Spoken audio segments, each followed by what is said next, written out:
கடவுளுக்கு நன்றி என்ற தலைப்பில் இன்றைக்கி ஒரு ஸ்டோரி.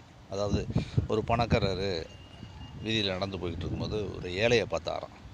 அந்த ஏழையை பார்த்துட்டு கடவுளுக்கு நன்றி சொன்னாராம். கடவுளே நன்றி, என்னை இந்த ஏழை மாதிரி படைக்காமல் என்னைய பணக்காரனாக படித்ததற்கு நன்றி என்று சொன்னாராம்.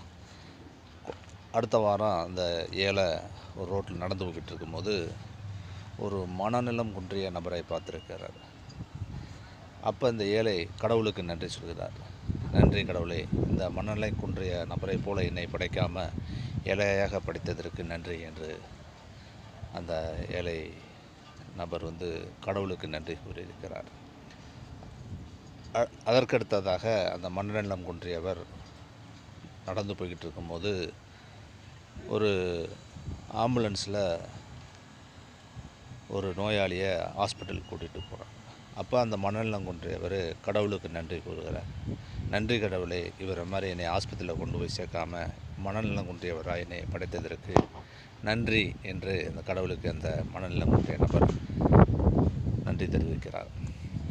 அந்த நோயாளி ஹாஸ்பிட்டலுக்கு போய் சேர்த்துருக்காங்க பெட்டில்.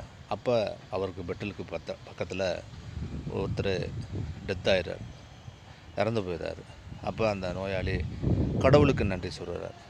கடவுளே நன்றி, இந்த நோயாளியை போல் இறந்து போயிட்டார், அந்த மாதிரிப்பட்ட என்னை ஹாஸ்பிட்டலில் படுக்க வச்சதுக்கு ரொம்ப நன்றி என்று அந்த நோயாளி கடவுளுக்கு நன்றி கூறுகிறார். மனிதர்களே, இதிலிருந்து நம்ம ஒரு லெசனை நம்ம கற்றுக்கிறணும். அதாவது எப்படின்னா, நம்மளுக்கு என்ன விதிக்கப்பட்டதோ தலையெழுத்தில் அதுபடி தான் நடக்கும். இருப்பதை கொண்டு சுகமோகமாக வாழணும். எனக்கு அது இல்லை இது இல்லை அப்படின்னு ஆசைப்படக்கூடாது. ஒவ்வொருடைய தகுதிக்கு ஏற்ற ஆட்போல் அவர்கள் வாழ்க்கையில் அடுத்த நிலையை அடைவார்கள். இதுதான் விதி. எனவே நண்பர்களே, எதற்கும் ஆசைப்படாமல் இருப்பதை கொண்டு சுகமாக வாழ கற்றுக்கொள்வோம். நன்றி, வணக்கம், பாய்.